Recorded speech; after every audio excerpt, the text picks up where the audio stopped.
Welcome all to the second lecture of the course Operating System. So in the first lecture we have discussed various techniques. We have discussed the introduction to operating system. We have understood what is the system software, what is an application software, and what are the primary goals and primary role of operating system. We have discussed that operating system is optimized to provide better user experience, effective resource utilization, better battery life depending on the type of operating system. And also we have discussed about what is meant by a bootstrap program. A bootstrap program is a program which will be loaded when you power up or when you reboot a computer. So this is the first program to be executed, and this program will be normally stored in ROM, read-only memory, or EEPROM, electronically programmable read-only memory. So we have discussed about that bootstrap program, and then we have discussed the general computer organization, what a typical computer contains. Okay, in this lecture basically we will be discussing about interrupts. What are the different types of interrupts, what is meant by an interrupt, and what is the role of an interrupt in an operating system. Followed by that we will be discussing the storage structure that is followed in a typical computer.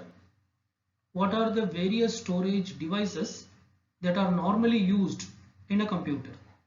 We will be discussing that in brief, and also we will be discussing an introduction to cache memory, and then we will be discussing about a concept called direct memory access. So these are the three topics which we will be discussing in this particular session. Number 1, interrupts. Number 2, storage structure and cache memory. Number 3, DMA, direct memory access. So let us start with the interrupts. What is an interrupt? In a typical computer, interrupt is a signal to a processor, that is the central processing unit.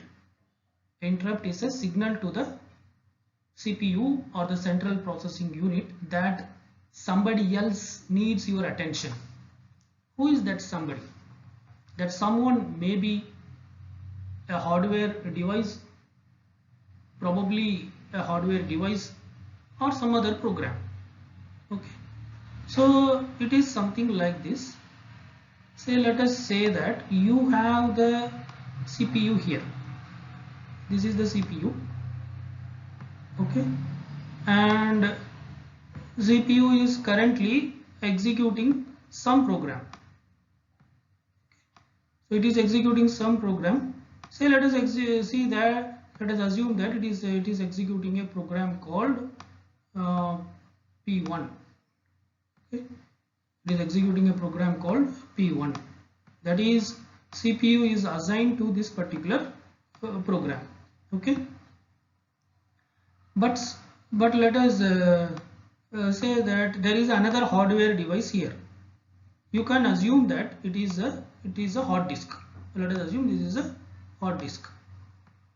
Okay, so I am mentioning it as HDD, hard disk drive.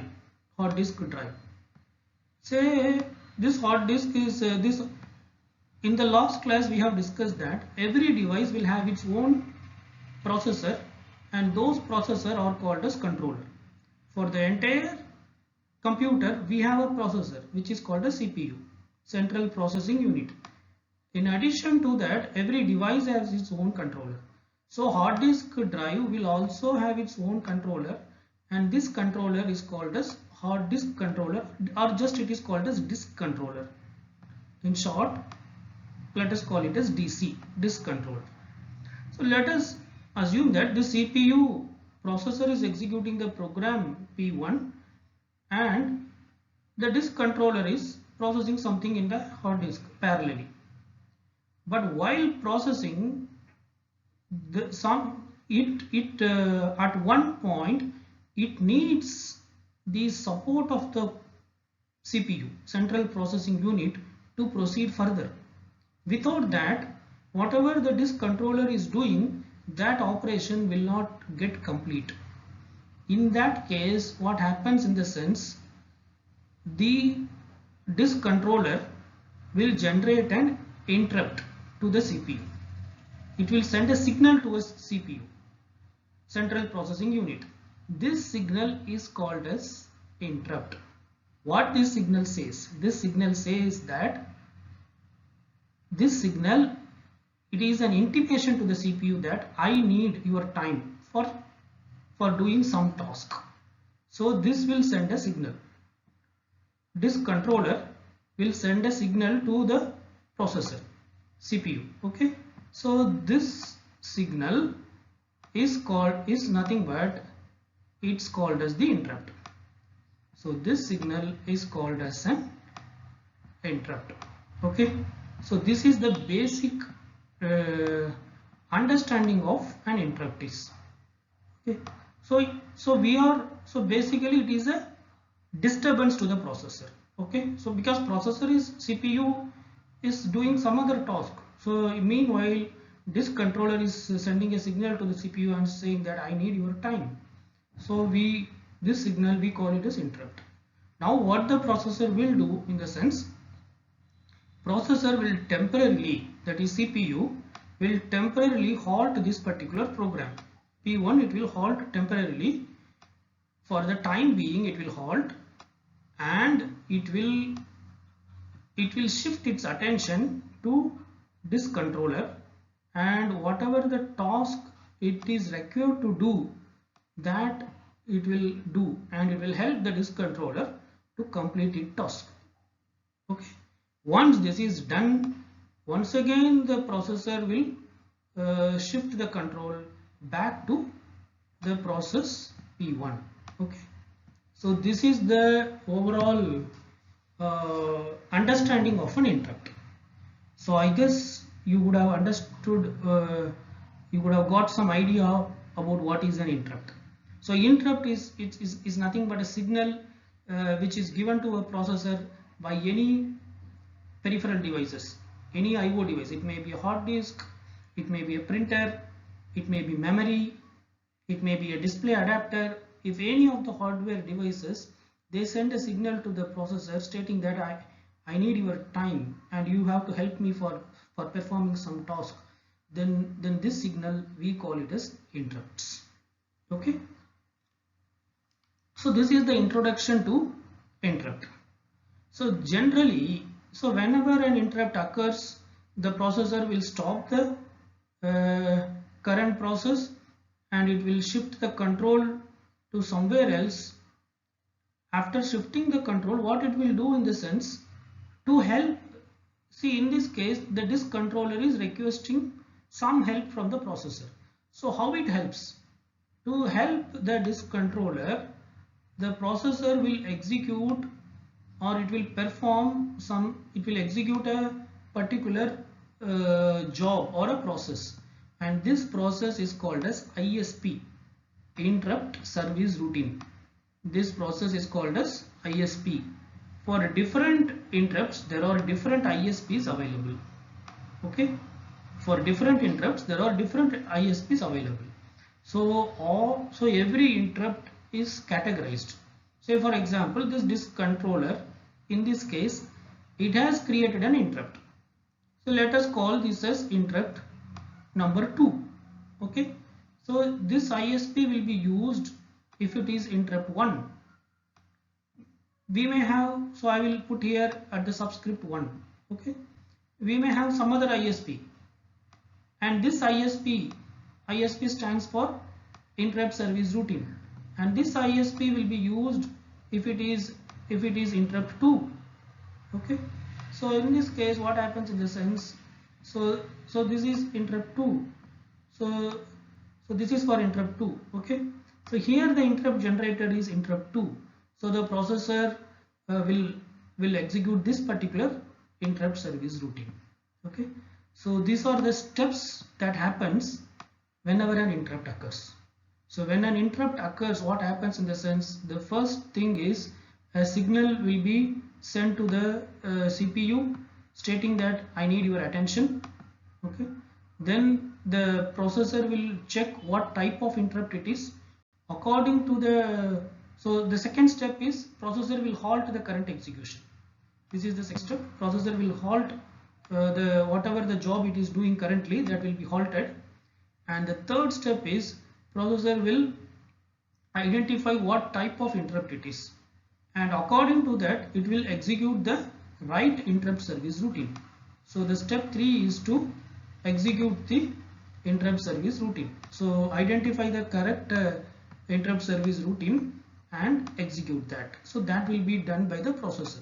So once that correct interrupt service routine is identified and it is executed, the problem which is raised by the particular hardware will be solved. Once that is done, as a fourth step, the CPU will transfer the control back to the original program it is executing. So the control will be transferred back. So these are the 4 steps which happens when an interrupt occurs. So the last step is to transfer the control back to the original program which is getting executed. Okay. So this is how an interrupt is handled. So this process is called as interrupt handling. This process is called as interrupt handling. So when an interrupt occurs, so to summarize, when an interrupt occurs, the device that is creating an interrupt will first send a signal to the processor stating that I need your attention. Then the processor will halt the current execution, whatever it is job it is doing, it will stop it, and then it will check what type of interrupt it is, and accordingly it will execute the appropriate interrupt service routine.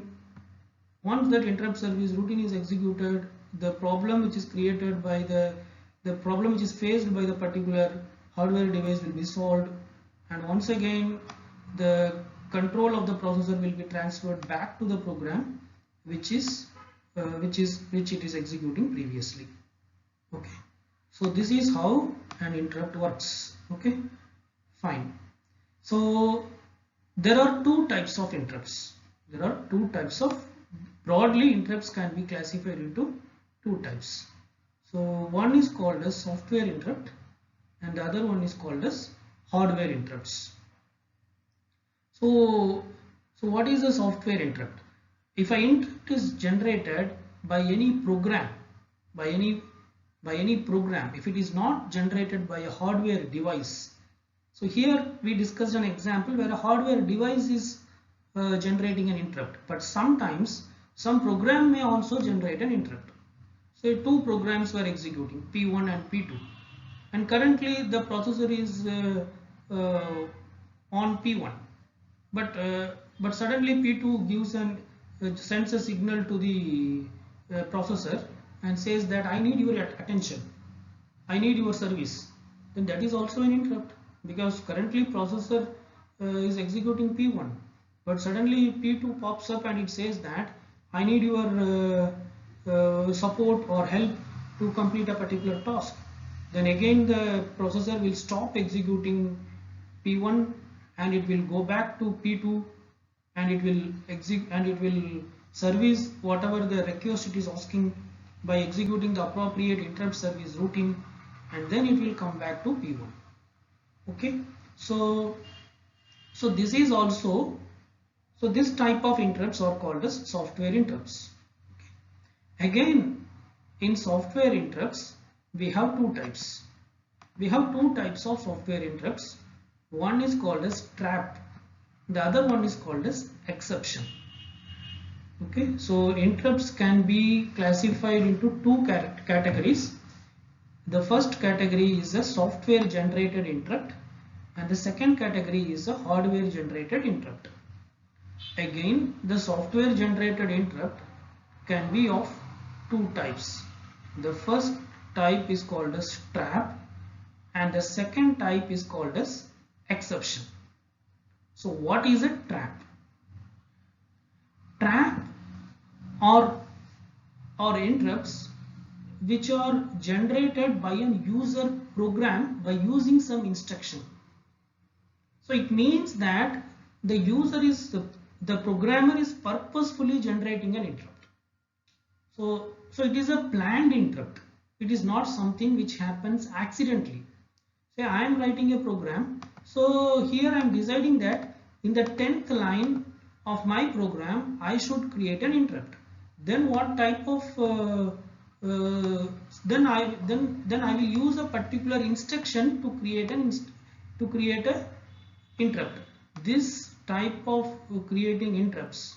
So creating interrupts through program instructions is called as trap. Okay.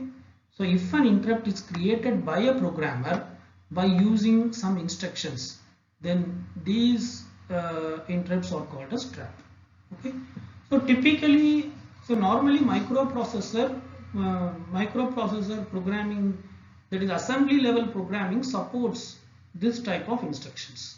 You may not be able to find these instructions in Java or .NET like these high level programming languages, but this type of instructions will be available in assembly level languages. So there will be specific instructions which helps the programmer to explicitly create interrupts. Such interrupts are called as trap. Okay. So then the second category of software generated interrupt is exception. Exception is basically it's a runtime error. Exception is a runtime error. So this runtime error also will automatically create an interrupt. So whenever an exception occurs, we can call it as an interrupt. So some of the examples for exceptions are divide by zero. Say a software program is being executed, at one point there is a divide by zero error occurred. Say there is an instruction something like this: z equal to x by y.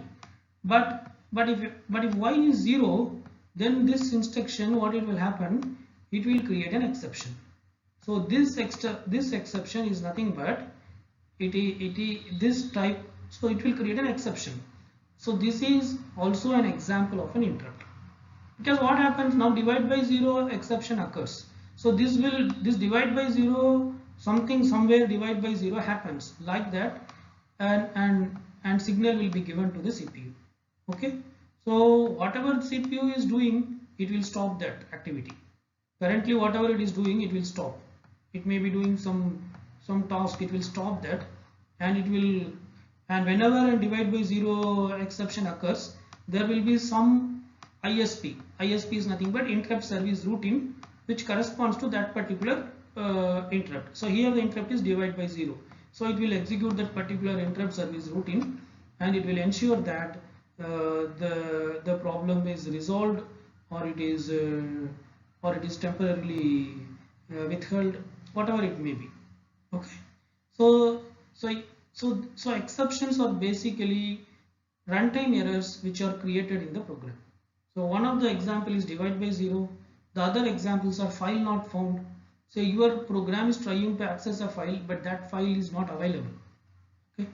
Or it is trying to access a port, and that port is not open. Okay. So these are the examples of exceptions. Okay.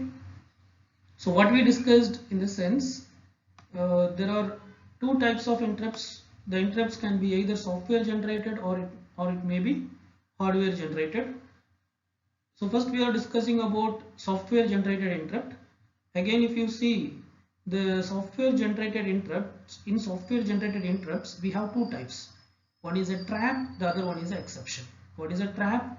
Trap is a type of interrupt which are explicitly created by the programmer using some instruction which is available in a particular programming language. Typically it will be an assembly level programming language. Okay. Exceptions are runtime errors which are created by the user programs.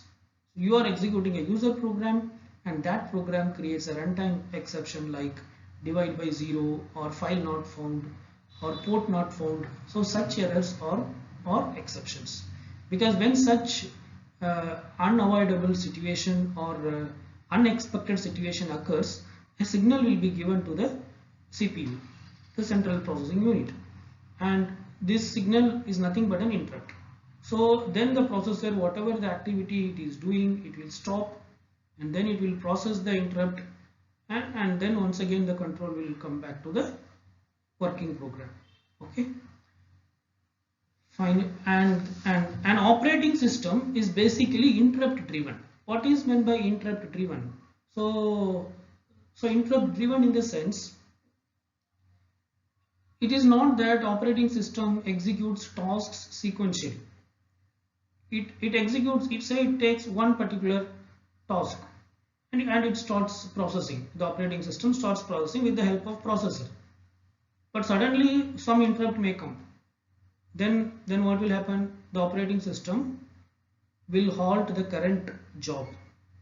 Okay, and the control of the processor will be shifted from the current job to the new interrupt which occurred, and the respective interrupt service routine will be executed, the problem will be resolved, and once again the job will be resumed. Okay, so basically operating system works in this fashion. Because of this, an operating system is called as an interrupt driven style of working. Okay, so this is about software generated interrupt. The second type of interrupt is hardware generated interrupt. Again, in hardware generated interrupts, we have two types. We have two types of hardware generated interrupts. The first one is called as polling. The second one is called as vectored interrupt system. Okay, so what is meant by polling? Polling in the sense, it is basically both are interrupts, but the way in which these interrupts are handled, in that context they are called either as polling or as vector interrupt system. Okay. So first let us discuss about vector interrupt system.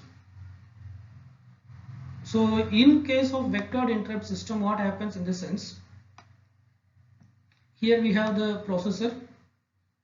Okay, so it is CPU, and say this is main memory, it is RAM. Okay, you have a large main memory. Okay, so this is the main memory. Let me draw as big as possible. Okay, so one part of the main memory will be reserved for what are the various types of interrupts and what are the corresponding interrupt service routine that is to be executed. So one part of memory will be reserved for that. Okay, so here typically what you will have in the sense, you will have, see these are, let us assume these are interrupt number, interrupt 1 type of interrupt. If interrupt 1 occurs, then it says that call the ISP1, the interrupt service routine corresponding to this particular interrupt, that is ISP1 will be called. Okay, similarly if it is interrupt 2, then call ISP2, this is S not G. If it is interrupt 3, call ISP3. Okay, so here ISP in the sense the address will be there, which this ISP may be, again it may be stored in some location in the memory, that address will be there. So it will basically point here. Okay, similarly ISP2 may be stored somewhere else, it will point there. Okay, so we call this as vectored interrupt system. So now when any interrupt comes, to CPU, as usual we know the steps. First what the CPU will do, in the sense, first it will stop the current execution. Whatever the job it is doing currently, it will stop. Then the processor will check what type of interrupt it is. Say if it is interrupt 3, then immediately it will go to this particular memory location which contains the address of the interrupt service routine corresponding to interrupt 3. Then it will check the address. Maybe this address may point somewhere here. Okay, then it will understand that, okay, if this interrupt occurs, then this particular ISP should be executed. Okay, so it will execute the particular ISP interrupt service routine which is stored in this particular place. Okay, so it may be some memory location. Say let us say this is 1000 1K. Okay, and 1K to say 1.1K. So that many instructions, 100 instructions, which contains this particular ISP. So it will understand. So this interrupt, the corresponding ISP is stored here, and it will jump here and it will execute. So if the hardware interrupts are serviced or processed in this particular style, then that type of interrupt handling is called as vector interrupt system. So here we are talking about hardware interrupts. Hardware interrupt in the sense it may be hard disk, it may be printer, it may be memory or any hardware. So each of these number may refer to different hardware device, or maybe one hardware device there is a possibility that each hardware may create 5 interrupts. Okay, then if you have 5 hardware devices, you will have 25 such pointers. Okay, ISP1, ISP2, like that, 25 such pointers. So whenever a particular hardware device created a particular type of interrupt, the processor with the help of operating system will check what type of interrupt it is, and then the corresponding interrupt service routine will be executed. So this is how vectored interrupt system works. I hope you are understanding. Whereas what happens with respect to polling? So with polling, what happens in the sense, say let us assume that currently in my system there are 4 hardware devices attached. Okay, so there are 4 hardware devices. So let us say this is hardware device 1. Like that, I have 4 devices. Hardware device 2, some hardware device. It may be a hard disk, it may be a printer, it may be scanner, any device. Okay, it may be memory also. Okay, so these are the 4 devices which is attached to our computer. Okay, and the processor is doing some job. Say it is executing the job, or it is executing the process P1. Okay, it is executing the process P1. So now if any of these devices, say hardware device 1 or hardware device 2 or hardware device 3 or hardware device 4, if any of these devices need the attention of the processor, they will not send any signal to the processor. So what we have discussed so far, in the sense, whenever an interrupt occurs, the particular hardware device or the particular software program will send a signal to the processor, but that doesn't happen in case of polling. So in polling, what happens in the sense, at every frequent interval, the processor will keep checking whether any of the hardware devices needs the service of the processor or not. If any device needs its service, then it will stop the current job and it will serve that particular device by executing the appropriate interrupt service routine, and then it will continue executing the job which it is doing previously. Okay, so let us assume that every 10 millisecond, what the processor will do, in the sense, processor will poll. For every 10 millisecond, the processor will poll all the hardware devices. So first 10 milliseconds it will execute process P1. Then it will halt, it will stop executing process P1. Then it polls. Okay, it checks whether hardware device 1 needs any service or not. No. If it is no, then it will go back to hardware device 2. Does hardware device 2 needs any service from processor or not? It checks. No.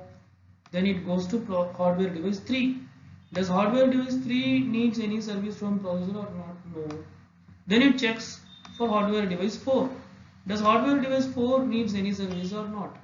If hardware device 4 needs some service from the processor, then it has already halted the process P1. It will be in halt state. Then it will check what type of service it requires, and it will execute the appropriate ISP, which is nothing but interrupt service routine. After executing the appropriate ISP, the control will be once again transferred back to the process P1. So again it will start executing P1. Again, how much time it will execute? It will execute for 10 milliseconds. After executing 10 milliseconds, once again it will start polling the other devices.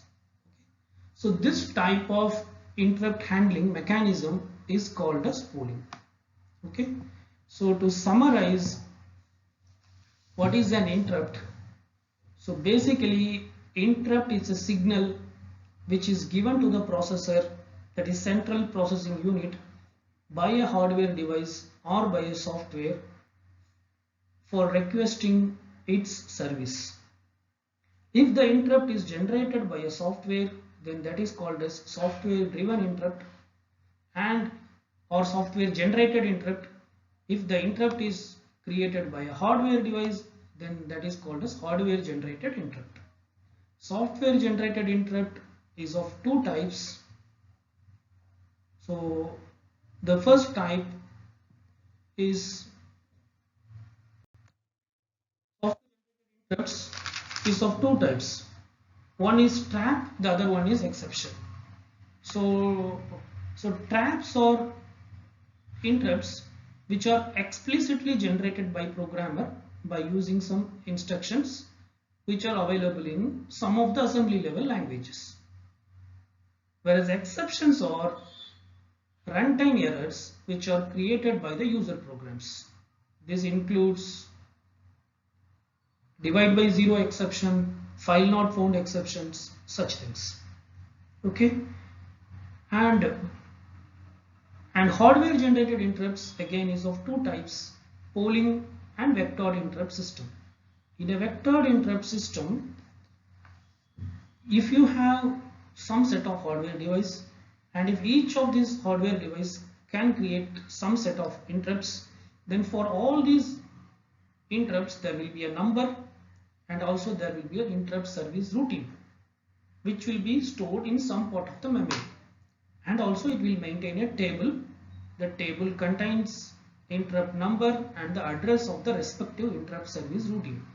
This table will also be stored in one part of the main memory.